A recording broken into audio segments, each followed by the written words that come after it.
Happy Monday, everyone. Welcome back to another Planetarium live stream. My name is Patrick Hess. I'm the Planetarium Specialist at Union Station, and thanks for joining us once again on this lovely afternoon. If you're tuning in for the first time, welcome. Thanks so much for supporting Union Station and the Planetarium by watching this stream. And if you're tuning in having already watched us, welcome back. Thanks for sticking with us. We've had quite a journey on these live streams. We've starting from doing them Monday, Wednesday, and Friday, and then paring down a little bit. And now that Union Station has reopened to the public, we're still going to be streaming on Mondays by popular demand. You all are enjoying these streams, and I'm having fun doing them. So as long as that's happening, then hopefully we'll see you here for many future Monday nights. But before we get started, I just want to give a couple quick shout-outs and thank yous. Thank you again to Union Station for supporting these streams moving forwards. I'm glad that I get to keep doing them. Thank you to all of you tuning in as well. Thank you to Union Station members, all 10,000 of you, for continuing to support Union Station through our shutdown and as well as through our reopening process. And for those of you who didn't know, this is just another reminder that Union Station has now reopened to the public. Many of our attractions are now available to you. And if you want more information about all the safety precautions we're taking at Science City and at the Planetarium, just head over to unionstation.org. There's a lot of good information there. But just to summarize the Planetarium specifically, we are offering a number of different public shows Wednesdays through Sundays right now. And we will be showing our live star tour, of course, as well as a couple other favorite shows, Big Bird's Adventure, Magic Treehouse, and right now we're showing Mars 1001, about a journey to Mars. We recommend that you purchase your tickets online in advance because we do have limited seating available. That way we can maintain safe social distance policies as well as having enough time to clean the seats between the shows, which we are doing as well. But again, just go over to unionstation.org. You can find information about how you can visit us in person. But for now, you are visiting us virtually, and we are going to dive into our stream today. So what we're going to be doing on these Monday streams moving forwards is we'll give a little quick night sky update, showing off a couple points of interest in our evening sky right now, and then we'll dive into some deep dive topics. So these deep dive shows have been some of our most popular, so we're going to continue those, focusing most of our Monday streams on diving into these other various topics. You know, we've covered a lot of topics so far. From taking a tour of the solar system to looking at the Messier catalog of deep space objects, learning about fantastical universes of fiction like Game of Thrones and Harry Potter, how they related to astronomy. And as a reminder, you can watch and rewatch all of these streams if you want. They're available on our Facebook pages, Union Station and the Planetarium's Facebook page, so be sure to check those out if you'd like to rewatch any of those. And we'll be working on providing an easy way for you to find our previous streams. Hopefully uploading these to other sources so you can find them more easily. But stay tuned for that, and stay tuned for future topics. At the end of the stream, I'll announce next week's deep dive topics, so you definitely want to stick around till the end so you don't miss that. For now, though, we are going to hop on over to our favorite program, Stellarium. And as a reminder, this is a free piece of software you can download and use on your home, Mac, or PC. And this is giving us a view of the night, well, in this case, the daytime sky, a live view, a live simulation of what the sky looks like right now, in this case, in downtown Kansas City. So we're going to start out, and I'm not going to give a whole star tour right now, mostly because if you want a star tour, you're going to have to come to the Planetarium and see me present one underneath the stars there. But there is something that I wanted to point out in our evening sky.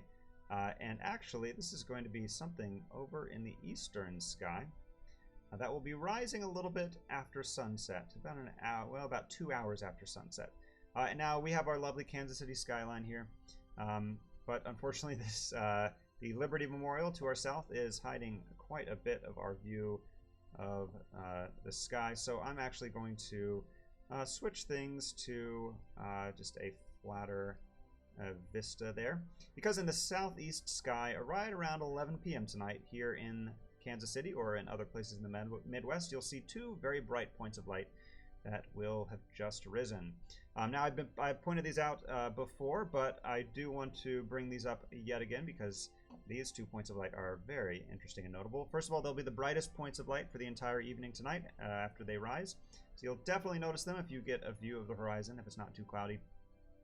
And if you look closely at them, you'll notice something else that's different about them. You might notice that unlike the stars in the sky, they are not twinkling. And I've talked about in the past why stars twinkle. They're very far away from Earth, so only a tiny amount of their light actually penetrates the Earth's atmosphere. But these two objects are closer than distant stars, so their light or a lot more of their light reaches the Earth, so they're not disrupted by the Earth's atmosphere, which causes that twinkling. These are the planets Jupiter and Saturn. Now, I've brought this up in the past, but I'm going to bring it up yet again. Jupiter and Saturn are appearing right next to each other right now in our evening sky, but they are actually getting closer and closer to each other.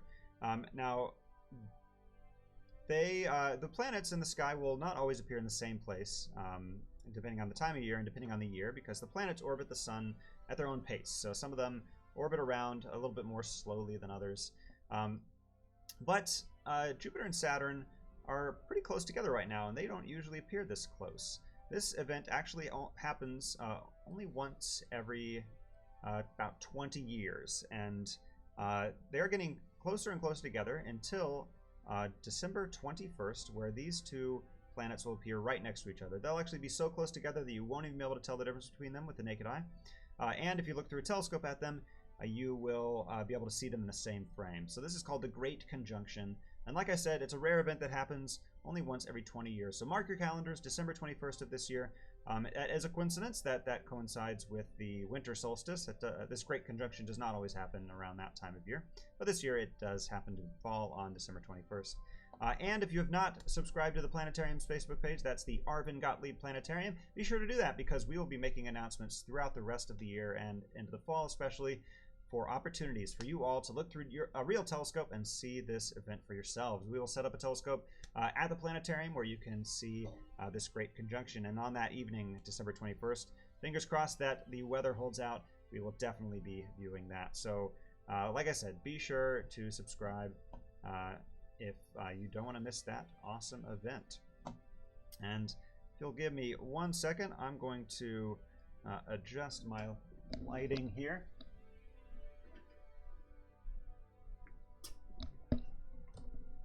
A very fancy lighting setup, which consists of some windows and blinds. We are just as high-tech as we've ever been. Don't forget that during these live streams, you can comment or ask a question at any point, and I will try to answer on the fly. So if you have any comments, if you just want to say hi, throw them in the comments section. And if you have a question about anything I'm talking about, or just in general, throw that in there as well, and we will try to do our best to answer those questions. So that is the main thing I wanted to point out, the most notable thing in our skies. Don't forget, come check out a live star tour at the planetarium if you want to see more. For now, we are going to pivot to our main deep dive topic today, which is going to be a continuation of last week's topic, which is sky cultures. Last week, if you joined us, then you heard us talk about a number of different sky cultures, different views of the stars that people and cultures from around the world and throughout history have seen. Last week we focused mostly on the Egyptian civilizations, ancient Egyptian civilizations and Egyptian peoples around the time of Greek civilization as well. And then we also took a look and dove into, let's see, what was the other topic? We looked at Chinese mythology as well, and their constellation systems, which are very different from the Western constellations and star patterns that we are so used to. So if you want to learn about those two particular topics, be sure to check that out. We also touched briefly on Aztec civilization and their view of the stars, but I'll touch on that again this time, because this week we're going to focus mostly on the Americas. So we're going to be looking at North and Central American civilizations and talking about how they saw the stars. Just looking at the comments here, and we've got Ayla, who's saying hello, and who was at Science City on Saturday. Oh, well, I might have seen you there. Thanks for stopping by. I hope you enjoyed your time at Science City. I hope you had fun with our new exhibit spaces. For those of you who don't know, we've just opened 3 entire brand new exhibits in the Science Center, so be sure to check that out. Herb, good evening to you too. Thanks for tuning in, and happy Monday to you as well, Kelly. All right, so let's dive in. Now, just as a very brief recap, we talked a little bit last time about constellations and the difference between constellations and asterisms. A constellation is an official star pattern determined back in 1922 by the International Astronomical Union, and those star patterns fall into these sort of regions of our night sky, these puzzle pieces that fill the sky. The traditional constellation lines, the dots connected, these patterns, just occurred to me, I'm going to make these a bit easier to see. There we go.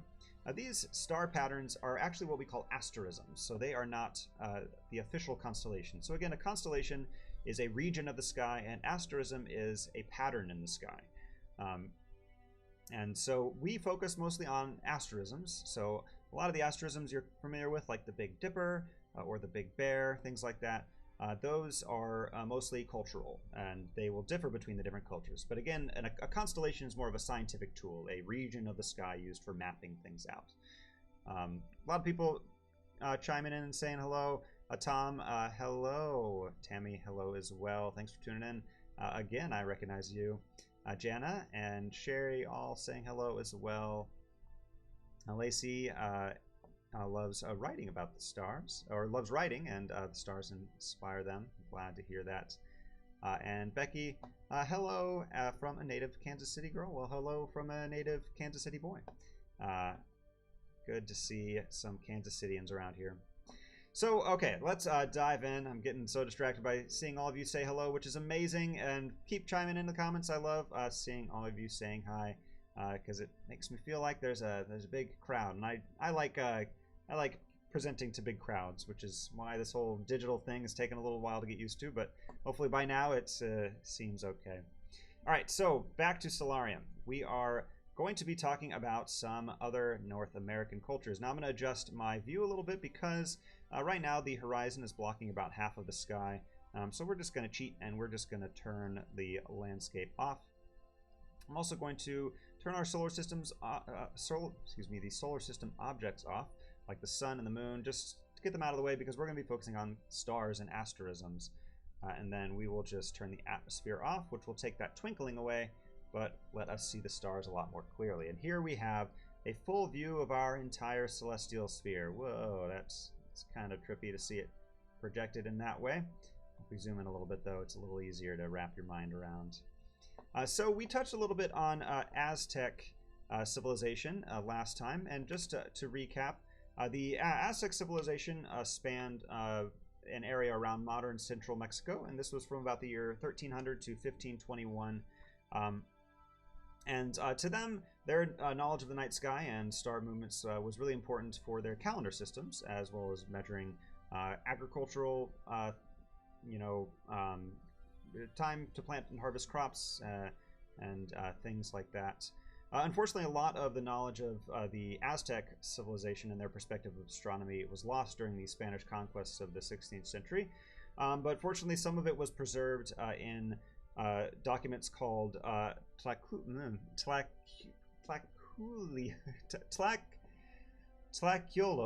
I think I got that right, which means writing with drawings. Also, as a disclaimer, I am no expert in linguistics, so if I butcher any pronunciations, I do apologize to any native peoples who may be watching. Thanks for being patient. So anyway, some of the Aztec astronomy systems were preserved in these manuscripts that became popular amongst American colonists as just sort of objects to collect. And some of these drawings were preserved in official manuscripts like the Primeros Memoriales, which was from a 16th century missionary named Bernardino de Sahagún. So here's an excerpt from one of these manuscripts. This one's from the Primeros Memoriales. And this is showing a couple different constellations. Now, back over in Stellarium, I just want to point out, if you don't know, over in this Star Lore tab, we have access to a bunch of different Star Lores, not to be confused with Star-Lord, the Marvel Comics superhero. And there are some great constellation lines and artwork to go with these star patterns. So if we cycle between these two, we'll be able to match them up. So if we look at this star pattern in the bottom right, this is Mamal Huatzli, which is meant to represent Orion's belt. And so let's go back over here. Stellarium, here it is. So we can see the stars of the constellation Orion, and we can see a resemblance to modern star patterns, but obviously things are a little bit different.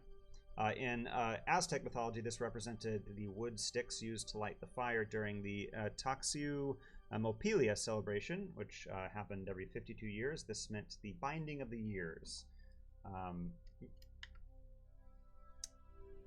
Let's see.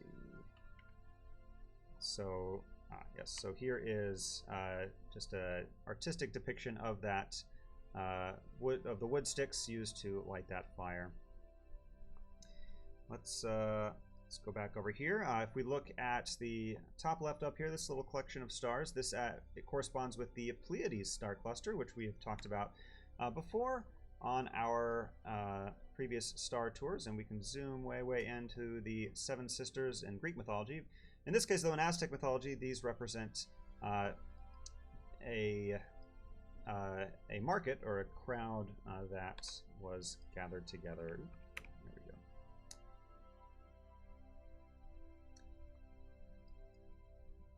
If we continue on, right here, the next one down on the left, this little box roughly corresponds with the modern constellation Gemini. This constellation is called Tzitlaltlachtli.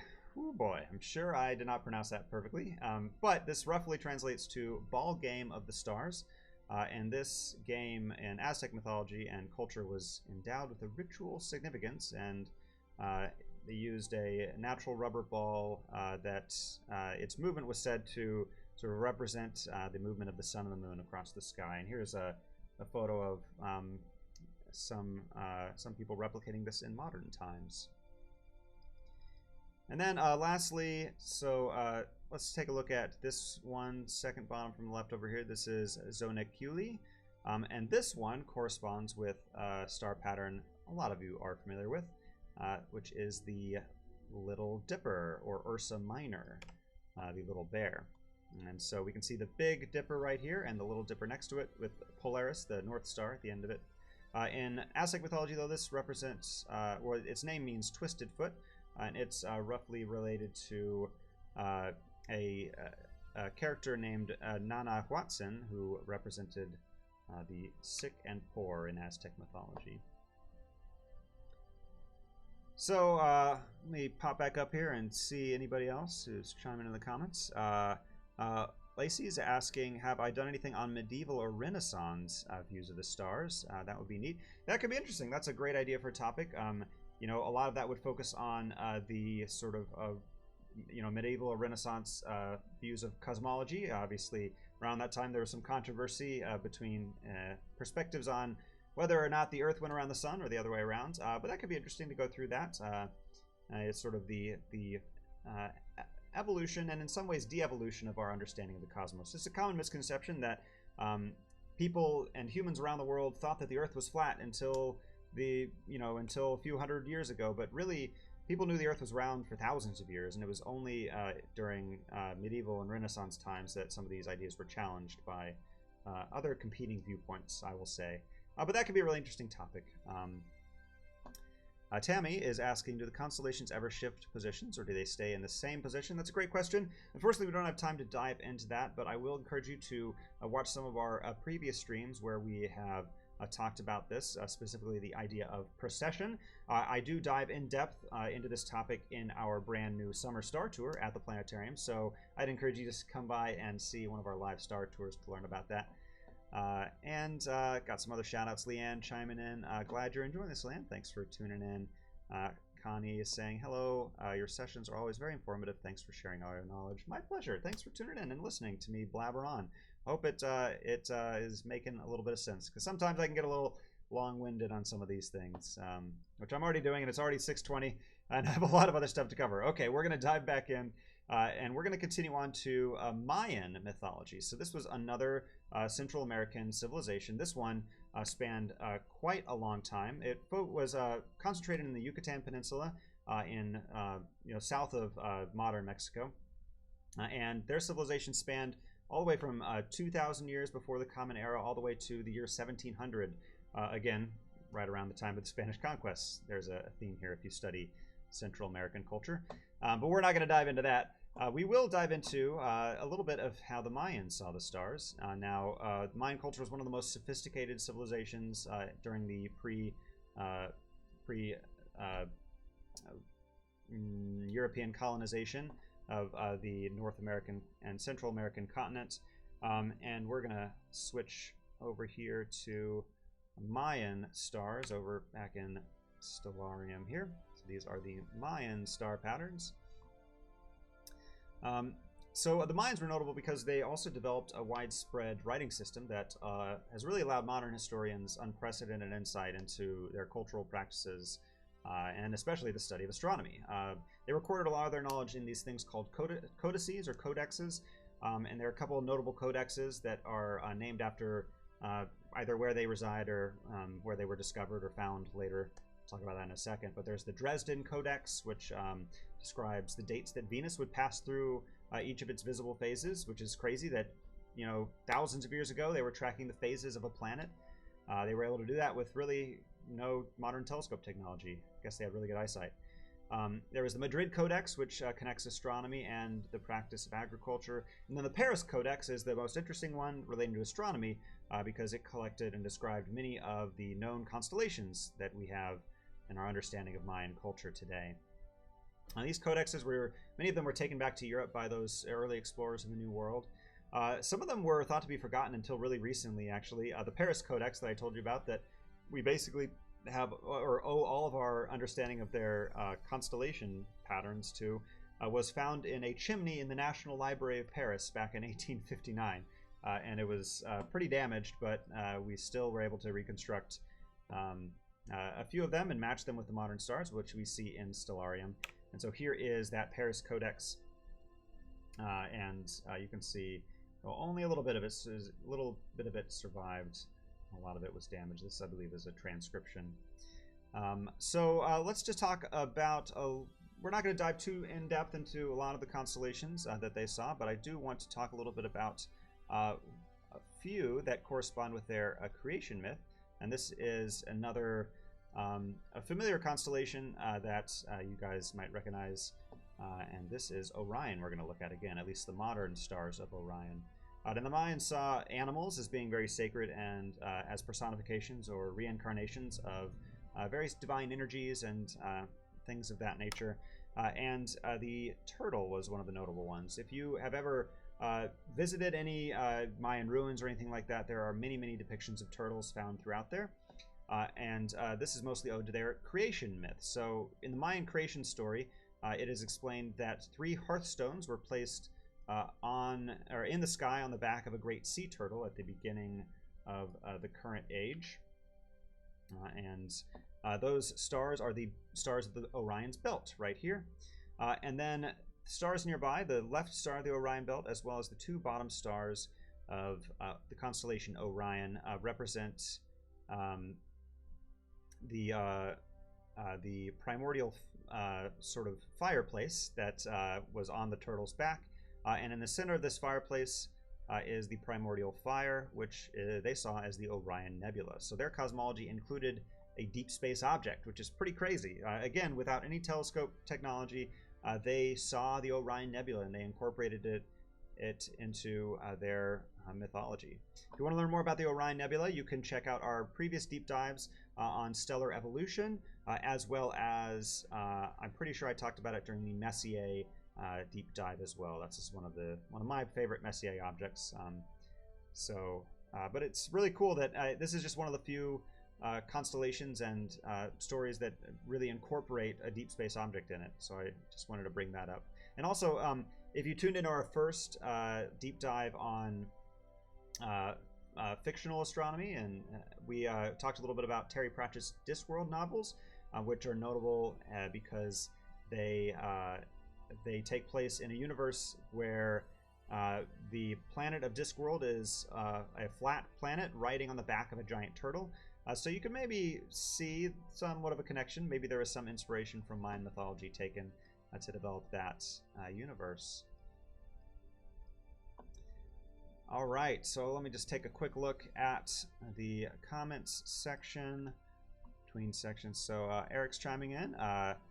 Eric says, I may have missed it, but does the Aztec or Mayan calendar link to their star patterns? And yes, I wanted to bring that out actually in the Mayan mythology. Let's go back over here. I don't think I've got... Yeah, okay, so if we look at this, the Paris Codex again, there are a lot of interpretations, and again, this is all historians. I'll leave historians to, you know, the fine print of all this, I guess. But from what I understand, this sort of line going through here represents the outline of the Milky Way galaxy that they saw in the sky, that sort of represented a division between the Earth and heaven, and then they saw various animals sort of holding that up. And then in terms of the year, the Mayan calendar had 364 days, which was pretty close to the modern, well, the actual, I guess, interpretation of the calendar. But they divided their calendar into 13 months, which were 28 days each, which is kind of nice, honestly. I kind of wish that our calendar was evenly divided like that. But they had 13 different constellations that corresponded with this this calendar as well, and very similar to how the modern zodiac works. So that is a great question, Eric. Brian's chiming in. He's saying that I look like a planetary historian.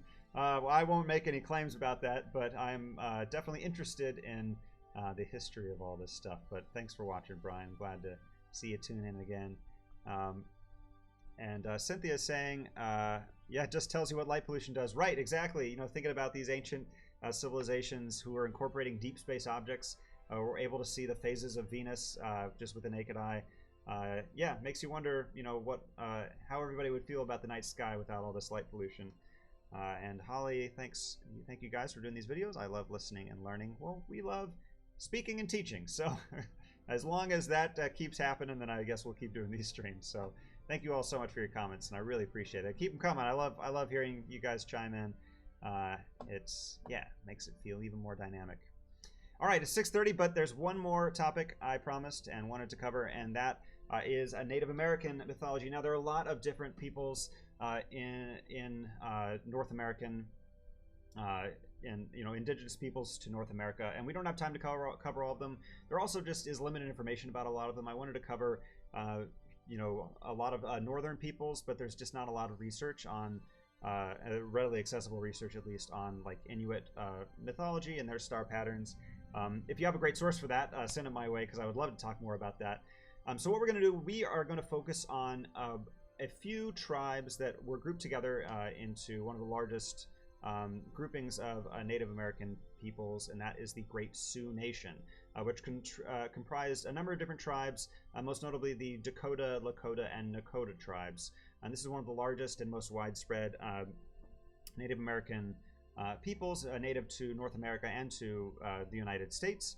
And so we're going to focus on that. Also, to be frank, this is where most of the information that is built into Solarium is from, so this will just make it a little more seamless to talk about without me having to like create constellations from scratch.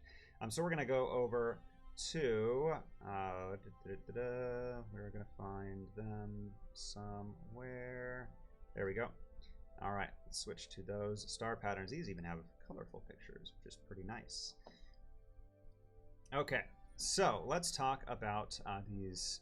So let's talk about just general astronomy, how astronomy related and was important to the Sioux people specifically, and to many Native North American peoples. So the Sioux people specifically were nomadic for a lot of their history. So they didn't always camp at the same spots. For that reason, they needed a way to figure out the timing of the changing of the seasons if they were to plant and harvest crops throughout the year, before they moved on to a new location. So they used the angle and length of the sun's noon shadow to help them figure out the changing seasons. And they often marked this on a painted buffalo hide like this one here.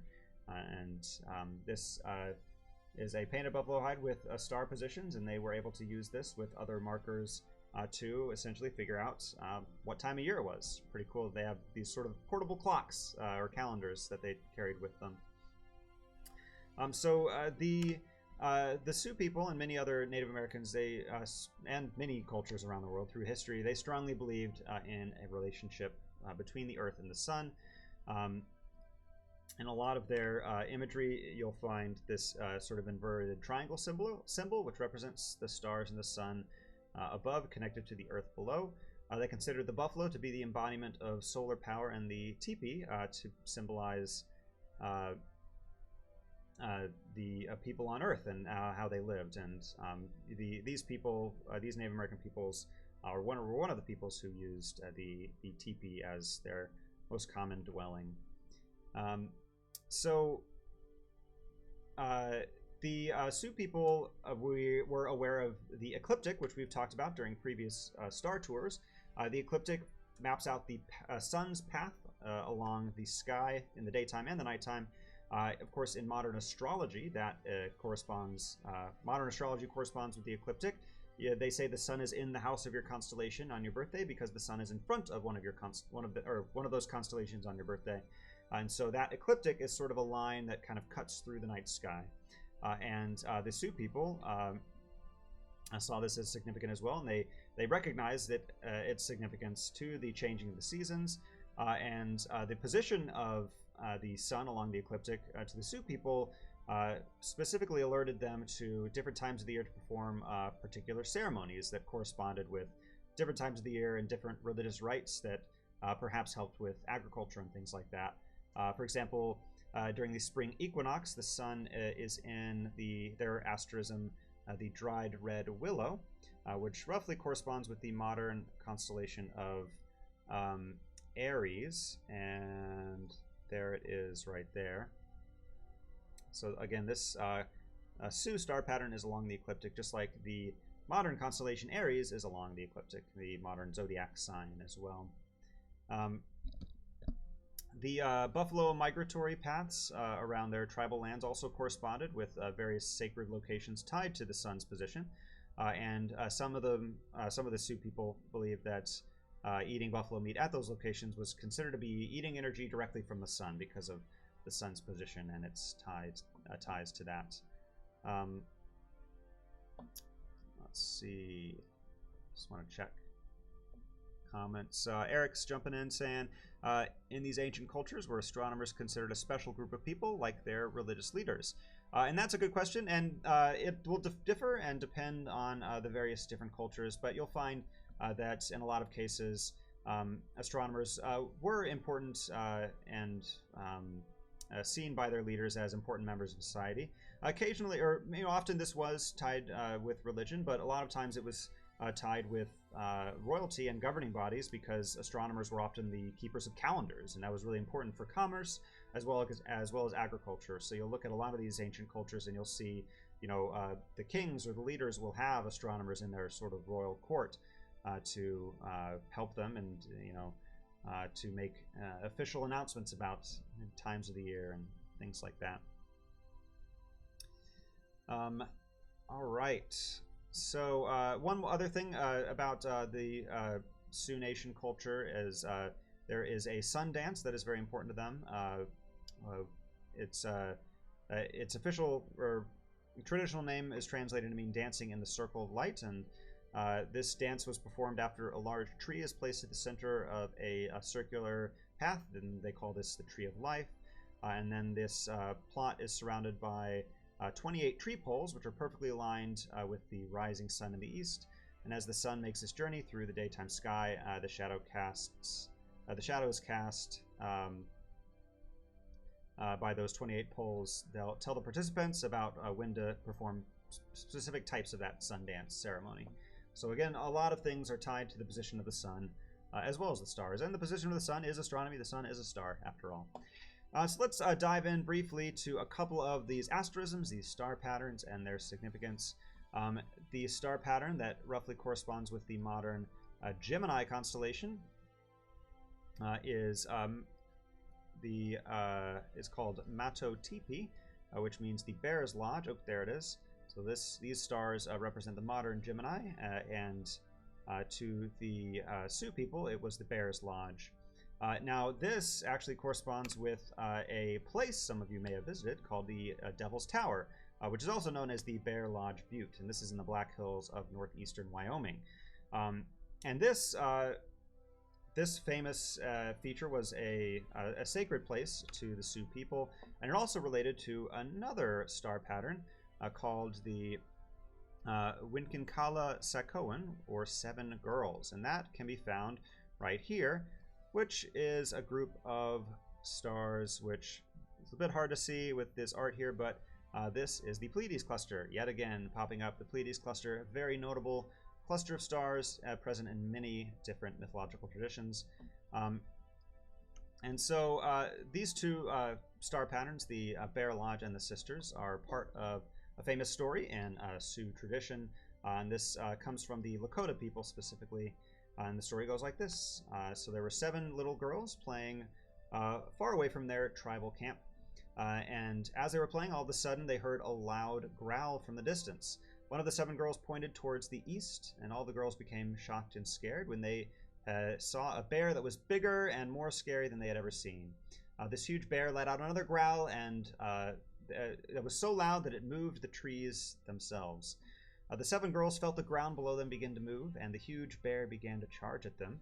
As they all screamed and began to panic, but the bravest of the 7 girls yelled out "Ki Kia," which means "over there," as she pointed to a small hill which had a big rock on it. All the 7 girls quickly ran up to the small hill and jumped on the big rock. The growls of the huge bear became louder as he came closer, and the ground continued to shake. Eventually, though, the earth began to rumble, and the huge rock suddenly came alive and started rising towards the sky. The huge bear made a giant leap to stop the huge rock from rising. He put his claws around the rock, but the rock kept rising. The huge bear kept clawing around the rock, but it kept rising. One of the bear's claws got caught on the rock. The huge bear broke its claw on its tip and fell hard to the ground. The loud rumble shook the earth where the bear landed, and he left his mark on the sacred rock in the sky, towering over the pine trees. And you can kind of imagine how this story corresponds with this sacred rock that seems to just have risen straight out of the ground with these long scratch marks coming down just due to the geology of that feature. So there's that little story corresponding with a real place that you can visit. And now you know, if you ever see the Devil's Tower or the Bear Lodge Butte, now you know a little bit of a story that goes along with that. Let's talk a little bit about this very large star feature. This is called the Sacred Hoop, and this is based on the Sioux concept that everything in the universe is intertwined and connected. This Sacred Hoop represents the shared values that bind the Lakota Nation together in unity with their tribal system, and you can see these colors corresponding to various important ideas in their folklore as well as in their societal structure. And this sacred hoop contains the constellation Orion here, whose stars plus many others around represent the different parts of the buffalo, which, as we mentioned, were very sacred to the Sioux people. And the last thing I wanted to show you is this star pattern right up here called the Thunderbird. So the Thunderbird was a very powerful sky spirit in Sioux mythology. The Thunderbird has the form of a giant bird with wings that that are so big they make the sound of thunder, and its eyes that shoot lightning. This star pattern roughly it doesn't correspond with any specific modern star pattern, interestingly.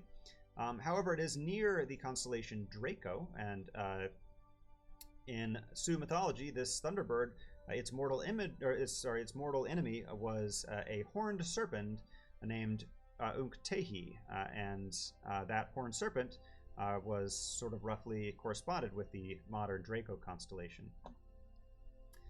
And here is a depiction of that horned serpent. And so the horned serpent and the Thunderbird were locked in an immortal battle with each other. And I wanted to bring this up specifically because this is a bit of a deep cut that I actually didn't, or maybe I briefly touched on during one of our during our Harry Potter live stream, where we dived into the astronomy of Harry Potter. Because for those of you in the know, you may recognize the Thunderbird and the Horned Serpent as being two of the 4 houses in the North American wizarding school called Ilvermorny. So in the Harry Potter universe, Hogwarts is the British wizarding school, of course, but in America there is a wizarding school, and it is called Ilvermorny. And the Thunderbird and the Horned Serpent are 2 of the 4 houses, and actually the other 2 houses also correspond with various North American mythology and tradition.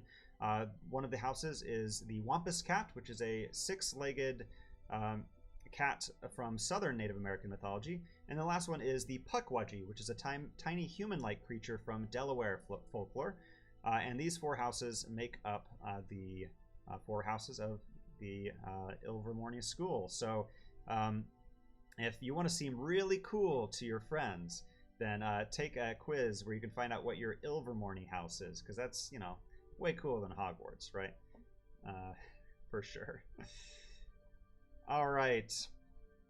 And that actually brings us to a close of all the topics I wanted to cover. Now, we only had time to cover North and Central American mythology, but there are actually quite a few other sky cultures built into Stellarium that take a look at South American mythology, like the Lacono star patterns, as well as star patterns from the Tucano people and the Tupi-Guarani, which are sort of a general collection of native peoples around Brazil and a few other Southern American countries. So for now, we are going to put a pin and bring our discussions of other sky cultures to a close. But we've already had some great suggestions to maybe dive into the past and looking at medieval and Renaissance mythology. And there are so many other sky cultures out there as well. If you're interested in South American astronomy or astronomy from other places around the world, let me know, because we can fit into our schedule in the future. We might return to this topic. Jennifer is chiming in, asking if I can cover Norse mythology, and that for sure would be pretty interesting. So we might add that to the list. And Lacey's asking, or saying, we have time to answer, what is my Hogwarts house? Oh, what is mine? Well, again, as an American, I don't think I would have gone to Hogwarts. So, but if you're asking what my Ilvermorny house is, then I would probably say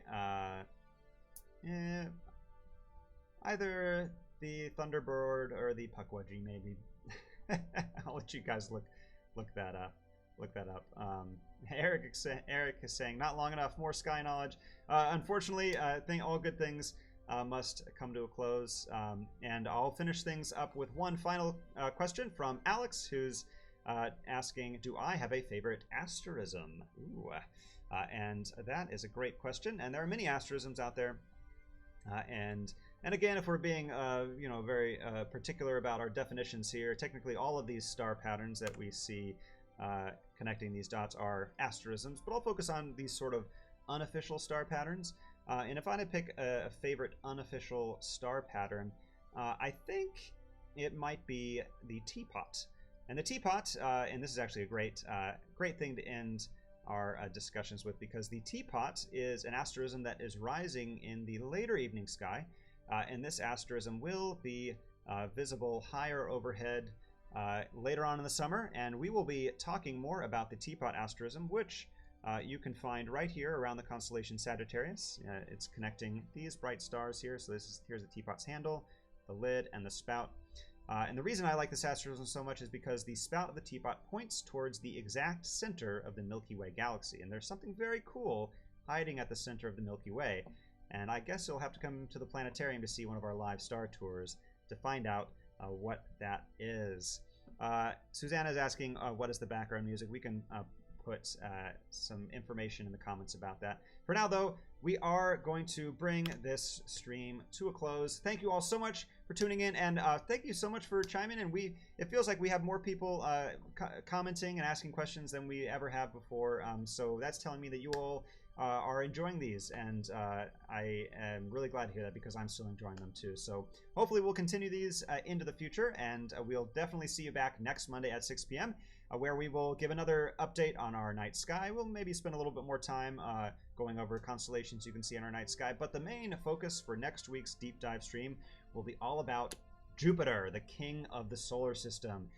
During our very first deep dive stream way back in April, we did a solar system tour. But you might not believe it, but I was so long-winded in talking about the inner solar system planets that I barely had time to cover the outer solar system planets. And there is so much going on around Jupiter, as all of Jupiter's moons, the Great Red Spot, so many interesting things to talk about. So we're going to spend an entire stream talking all about the king of our solar system, Jupiter. So you'll definitely not want to miss that. Tune in next Monday at 6 p.m. and we will see you there. For now, I'm going to sign off for this week's live stream. Once again, I have been Patrick Hess, your planetarium specialist. I hope to see all of you at the planetarium this week. Remember, you can buy tickets online now. Come see us live, and I will see you here in our virtual planetarium next week. Thanks for tuning in, everyone. Have a great Monday evening.